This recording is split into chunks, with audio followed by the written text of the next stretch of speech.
Welcome to Mind, Body, Soul Mastery, the podcast where transformative journeys unfold through authentic conversations.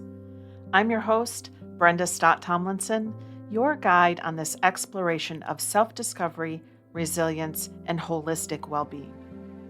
Join us as we dive deep into the interconnected realms of mind, body, and soul, unraveling the wisdom gained from the messy, the challenging, and sometimes the most heartbreaking moments in life. Get ready for deep and meaningful dialogue that inspires and cultivates empowerment. This is Mind, Body, Soul Mastery. Hello.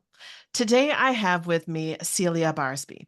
She's a creative visionary and a personal cosmic soul guide. She's the author of the book, The Garden Party, and creates a safe space for women using creative lifestyles that gives her permission to discover your authentic, rebellious, quirky self. I just love that line. I love the mission that you've got going there, Celia. So thank you and welcome to the Mind, Body, Soul Mastery podcast. Thank you, Brenda. It's lovely to meet you. Thank you for inviting me. It's a pleasure. So, as you know, on this show, we just dive into the authentic conversation about the messy, challenging, and today it's going to be a heartbreaking story about that became a catalyst of profound growth and transformation in your life, which has become your mission. So, would you please just briefly share about who you lost and how their loss affected you, both at home and in the workplace? Yeah, sure. So I'm going to take you back 60 years. Okay. And I had a very idyllic childhood, very lucky. I had two parents who I described them as being old for their generation by the time I came along. You know, my mum was 29, for goodness sake, before she had her first, apologies, she was married at 29. She was 34 when I arrived. And that was old for back in the 60s. And my dad was 39, so he was even older. And I mean, I look now and I go, gosh, that's not old. But it was in those days. I remember at school, my parents were older than my friends. And that was a bit of a thing at the time. And I was very, very lucky. I was very blessed. We had a beautiful house, beautiful garden. I was an only child, totally doted on. And I refer in my book to my world being shattered when, at the age of 10, my dad died very, very suddenly of a heart attack. And again, back in the, nowadays, I guess there would be interventions, there would be signs, but there wasn't. In 1971, it was a heart attack. That's it. And so I went to school one day, knowing that Daddy didn't feel very well. He wasn't feeling so good. He'd been in hospital for an operation for an appendix a few weeks before and was going back to work gradually. This was a work day. And Daddy didn't feel very well, but, off you go to school. That was the last time I saw him. And as I share the story, whenever I share the story, there's little memories that pop back of you remember that day. Yeah. And I can remember my friend saying something quite harsh, well, I don't know what you're so upset about. He's not going to die, is he? And you go, well, no, you don't imagine that to happen, at the age of 10 when life has been a dream. Yeah. So that really, I describe that grief, that bereavement, that sudden bereavement as my trauma. It was years before I acknowledged that was a trauma, because I think you tend as a child to go, oh, well, this has happened, hasn't it? And there's some healing work that's gone on there. But this is a pivotal moment. And I mean, I talk, in my work that we all have pivotal moments. For me, it was bereavement. It was the loss of my dad. suddenly it was just my mum and I. My nana, who is his mum, I was very, very close to her, and she passed 21 weeks later. She couldn't bear to live without him, and she just faded away. So I lost two people who I was closest to. You know, my mum's gone, bless her, but she would have fully admit that I was much closer to my dad and my nana than I was to her at that time. And so there we were, the two of us. World turned upside down, world shattered. And, you know, how did that affect me at the time? Well, I talk about how that creates filters through which I now see life. The first, as an only child, well, it was all my fault. Must have been my fault. So I took on blame. I took on responsibility for my mum, that it was now my job to look after her. So it's all my fault. I am now the one responsible for my mother's happiness. And here's the big one. The people you love will leave you. I lost those two people really close to me in a short space of time. So we now see life through these filters. So when it comes to creating and developing a relationship with friends, am I going to make friends? Am I going to, you know, fall in love? Because the people you love will leave you. These are the stories that our trauma creates for us. These are the filters that we now see life. My own happiness, well-being is second to whoever I'm in a relationship with, because they are more important than me. So my self-worth just takes a complete nosedive. So you can begin to see how this traumatic event, and, you know, I think it was only probably within the last 10 years that somebody introduced me to the phrase adverse child experiences. And I went, oh, that's what happened to me. Oh, yes. Oh, I tick all those boxes. But let's come to where the healing, you know, how does this become a mission? How does this become my medicine?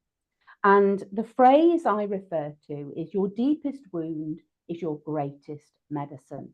It is through our wounds, through our traumatic experiences, that we do our healing work, and we then discover the medicine that we then bring to the world, because that's what I believe we're here to do.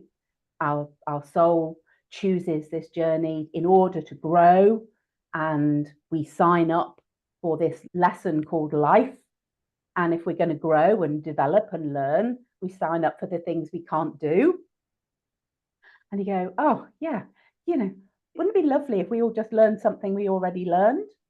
Well, yes. No, hang on a minute. You know, I'm a teacher, and you go, well, no, that's not the point, is it? The point is we sign up for the things we don't understand, and these are our experiences. Yeah. So that really is where my journey began, in, you know, this experience, but then the healing work that goes on. And I'm talking years.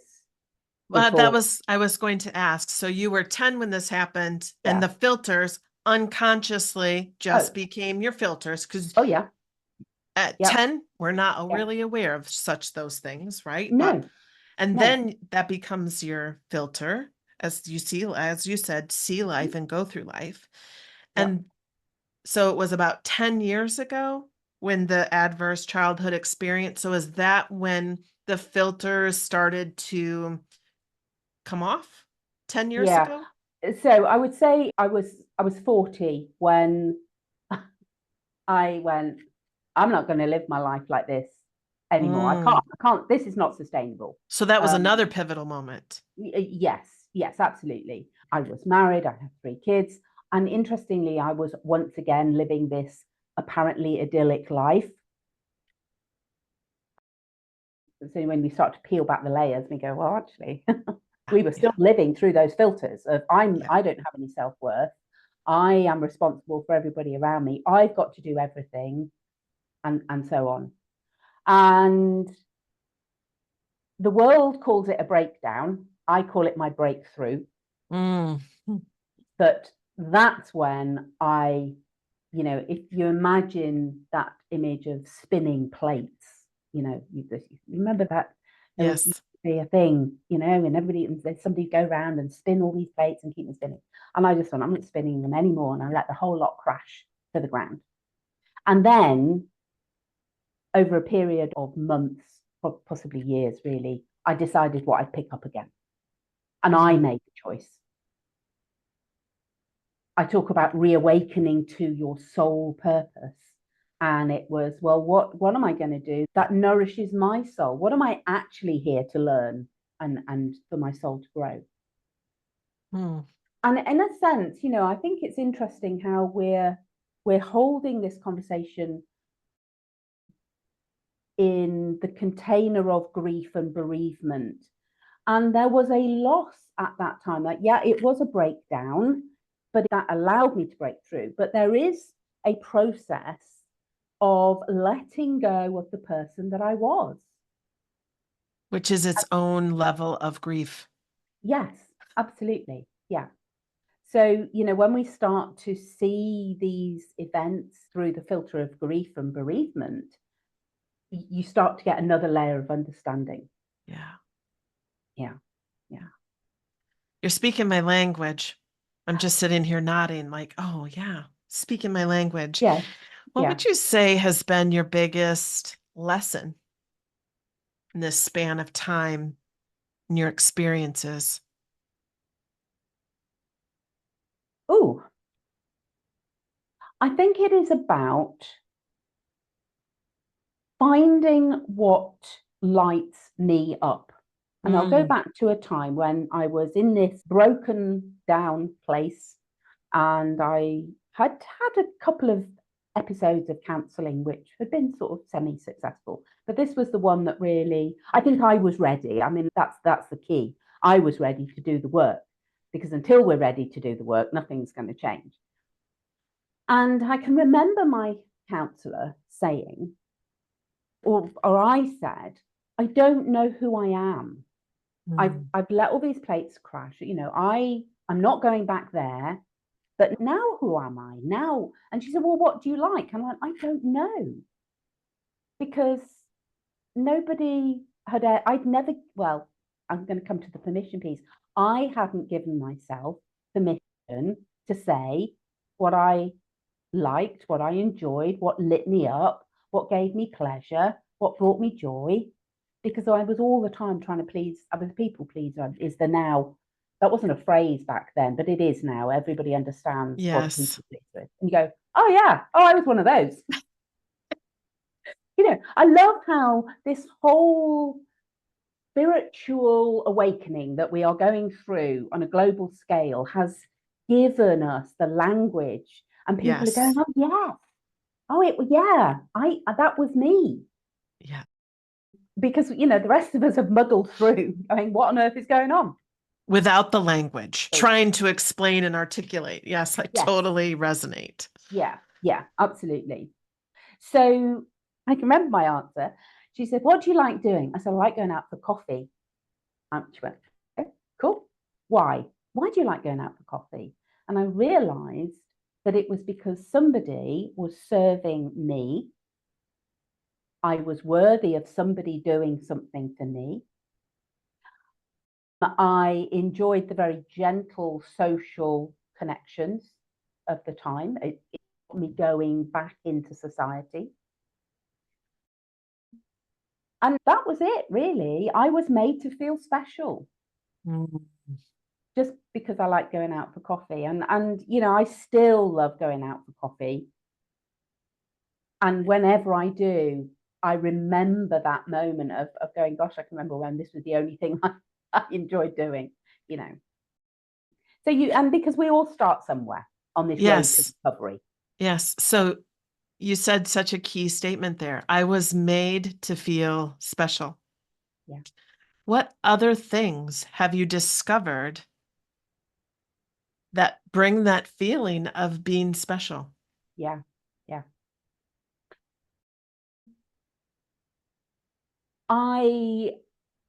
This is a really interesting one because to me, it's about seeing myself as special, that I'm not seeking external validation for what I do.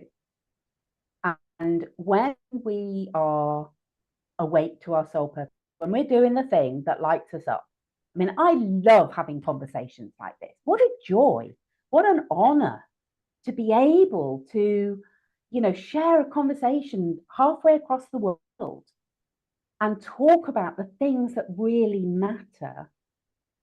Then you go, yeah, this is something that I get to do.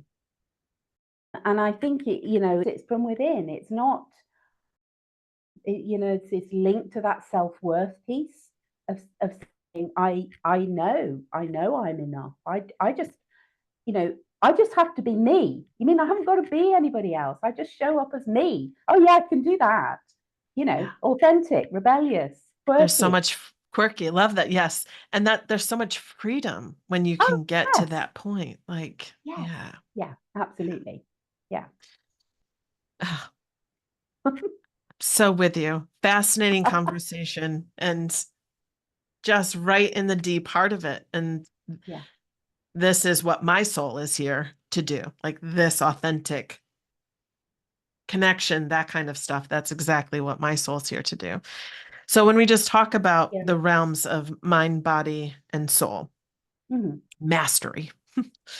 And I'm not implying that we're masters by any means, but that's our soul's purpose and our soul's journey as humans having this life is to learn to master. And in my work, when they work together in partnership, the ease and the flow and the life that we all dream and want to curate is just easier. Through your journey, which one has been a little bit more difficult for you to master? It's the mind, isn't it? It's the mind chatter. It's the voice of fear who wants to keep us safe, that says, please don't, you can't possibly do that. You're 62, you should be, going and sitting in a corner and wearing beige and doing your knitting and stop, stop everybody, people will look at you. That was a big one. That was one from the past that fear hasn't used for a while. I got to that point at age 62 when I said, I am not going to spend my life encouraging young people to do the thing that lights them up, because that was my job.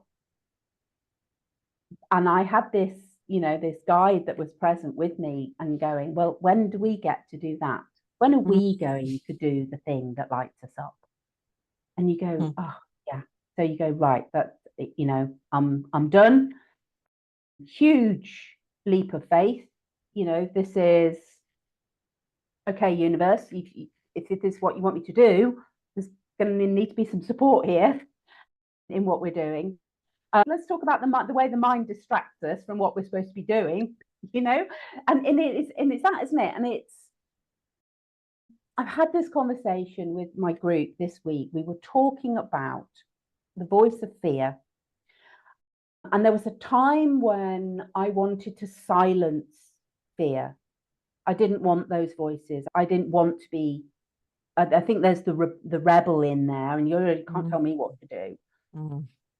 But the more I dive deeper into my own, the way my mind, body, soul works, I know in my deepest part of my soul that fear is with me and is here to stay, and has a purpose, they've got a job to do, but they don't get to be in charge. Yes. Such a key piece. And recognizing those times when ultimately it's fear holding us back.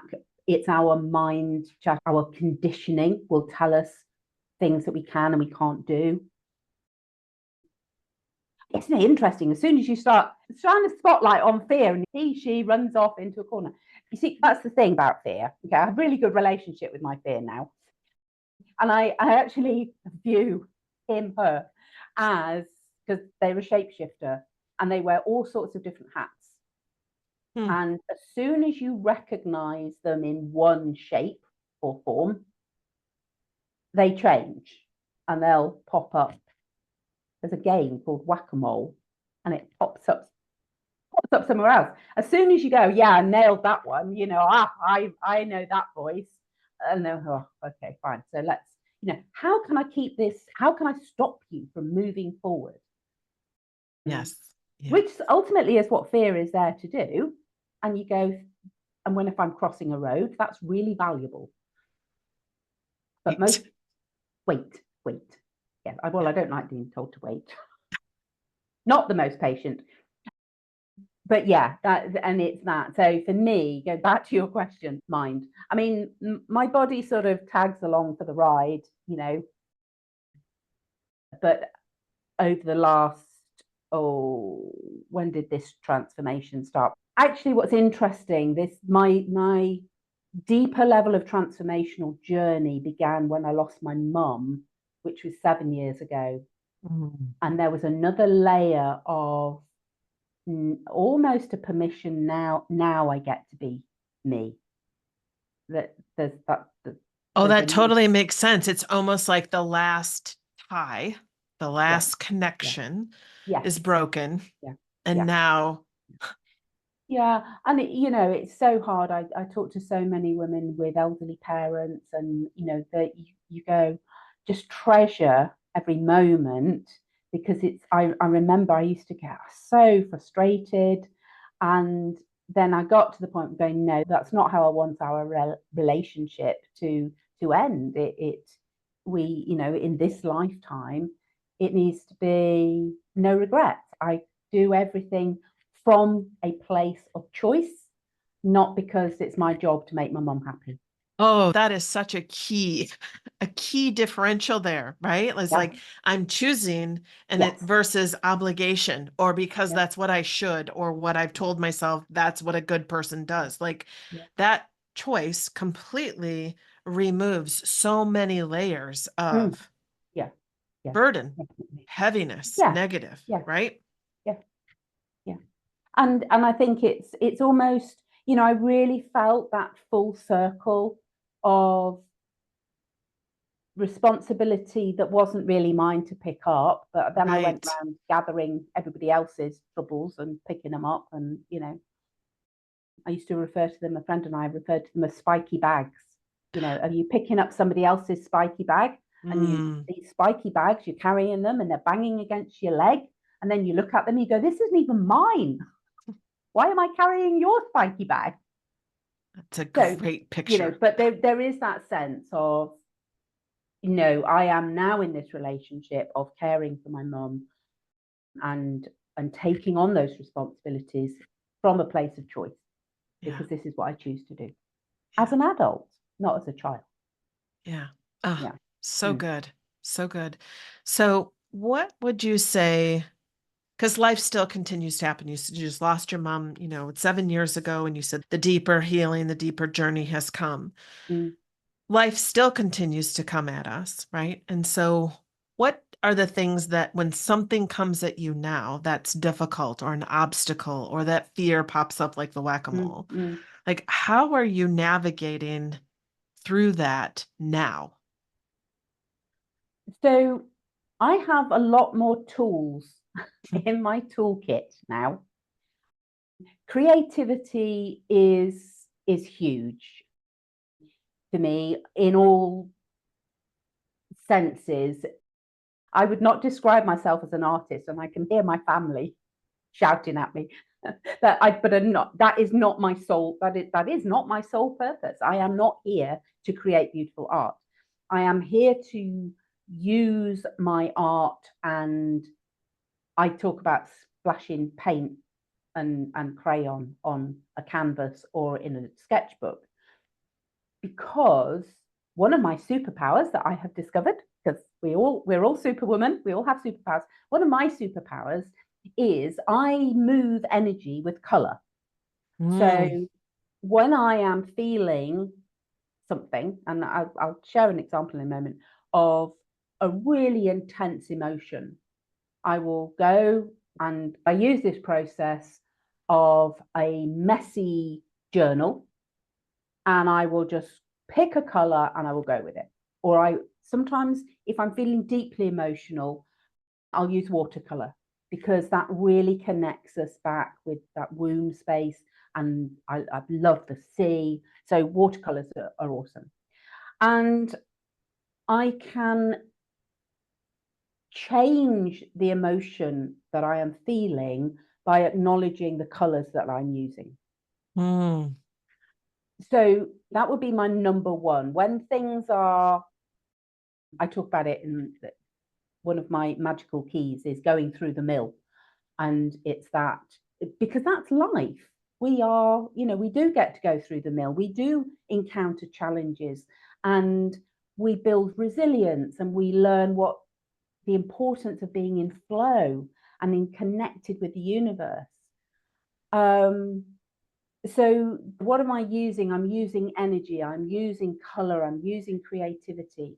I'm getting out into nature up until now, I'm going to say. But when you go out into the garden, you do the weeding and you cut back the brambles. And that is part of tending and nurturing a beautiful garden. And when we're willing to do that work, that's when we can move things, we can change how the garden looks, because we're doing the work that we might need to put on some gardening gloves, but I would not go out. I noticed earlier there's a couple of long, straggly brambles, and I went, oh, I need to snip those out, but I'm not going to do it with my bare hands. So I'm a lot more savvy when it comes to doing the work that we do in our soul growth, of going, well, yeah, let's just be ready. Let's be protected. Let's be prepared. Let's use the right tools. So, yeah. So fascinating. And I have not heard of moving energy with color. So I find that so fascinating. Usually most people will move their energy by movement, shift things, change things. Yeah. That doesn't necessarily always resonate with me in the moment, but I'm going to test this theory about Come and coloring. Test the theory. Well, it's interesting, isn't it? How you go, I suddenly was aware that that's what I was doing.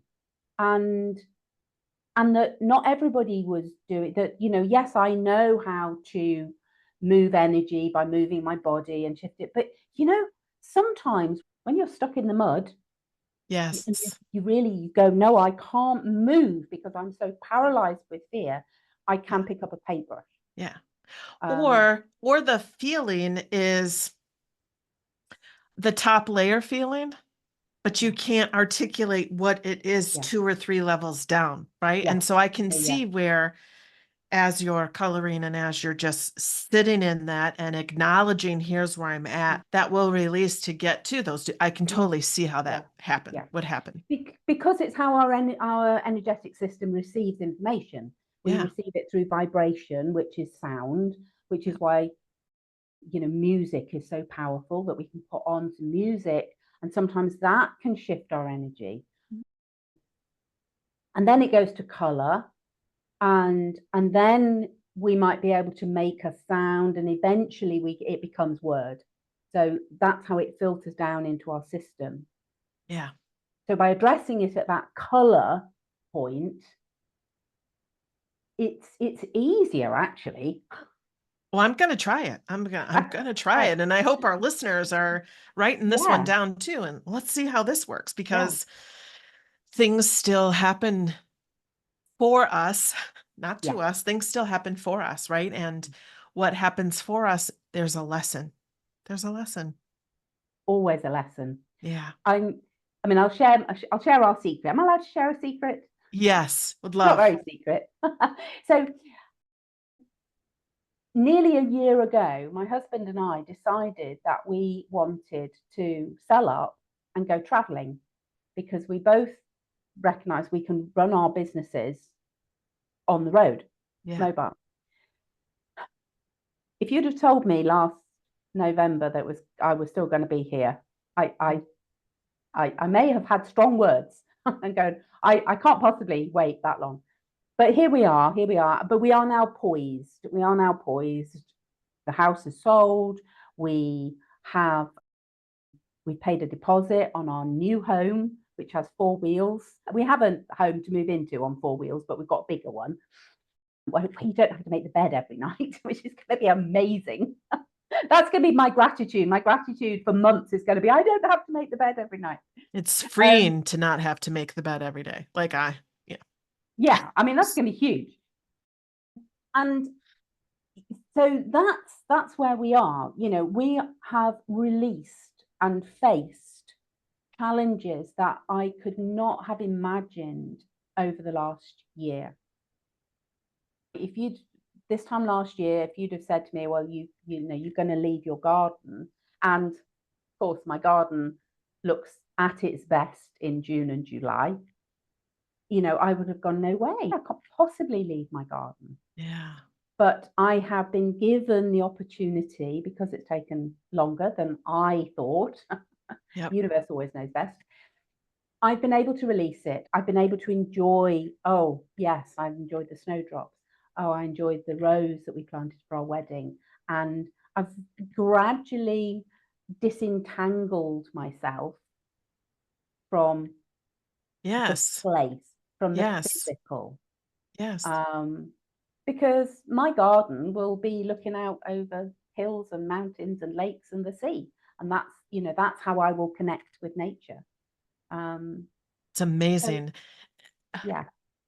My dream too, to be the nomad who travels. So someday, that's in my future someday. So as I was listening to you talking about, it's taken longer, but you've also had the opportunity to let go and help yourself move through the loss, the grieving, the leaving, right? Yeah. And it is absolutely, a very wise friend of mine pointed out that we were experiencing bereavement again. Yeah. This is a bereavement because there is a loss,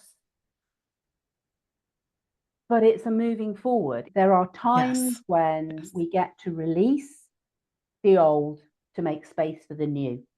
Absolutely. And it doesn't come without its challenges, but it's the most exciting journey that we've been on.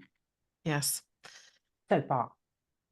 Celia, I don't even know how long we've been talking. No, I haven't paid attention, but it has been a fascinating and lovely conversation.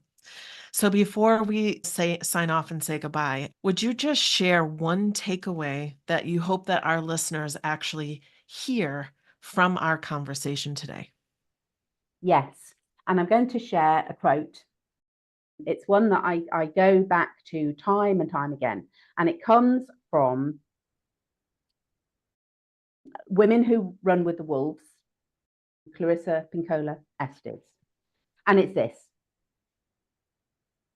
And my message is, I'm really sorry, but you're going to have to do the work. To bring back creative life, the waters have to be made clean and clear again.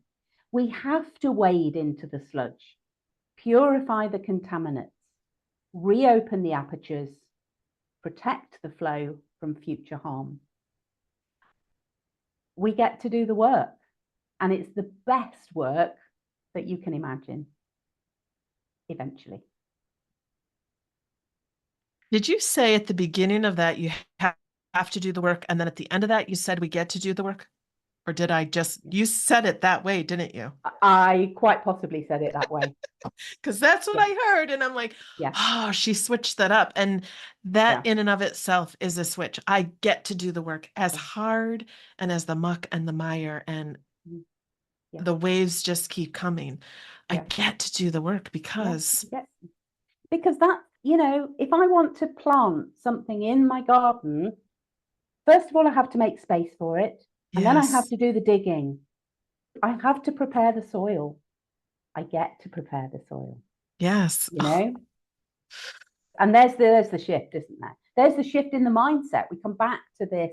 Yes. It's mind. It's the how do I approach? I come with this is my choice. This is what I choose to do. Yes. And they're subtle. They're subtle, right? Mm-hmm. Like how many times have we said, I have to do this, I have to do this, I have to do this? How many times we just say it rotely, automatically. Yes. And it is a burden. It's a pressure. It's an obligation. Yeah. Oh, you know what? I get to. Totally changes the energy, totally changes your mindset towards it, even if Mission. but even if it's something that doing the inner work, that never really sounds lovely to most people. But I get to do that. This is why you do it with creativity and crayons and Absolutely. color. Making it fun. You make and quirky, being the rebel. Absolutely. I love it. Yeah. Celia, thank you so much for joining me today you. on this podcast. It's been a joy. It's been so much fun. Thank you for being part of today's journey. I hope our time together brought you moments of insight, heightened awareness, and a spark of empowerment. If this episode resonated with you, I encourage you to share it with a friend. You can connect with me or today's guest through the show notes. I'm always here to offer support to guide you deeper on your path. Remember, mind, body, soul mastery is a continuous journey of growth. Be gentle with yourself as your awareness deepens. Grace and compassion will guide you forward. Until next time, I'm Brenda Stott-Tomlinson, here to guide you as you embrace your journey of mind, body, soul mastery.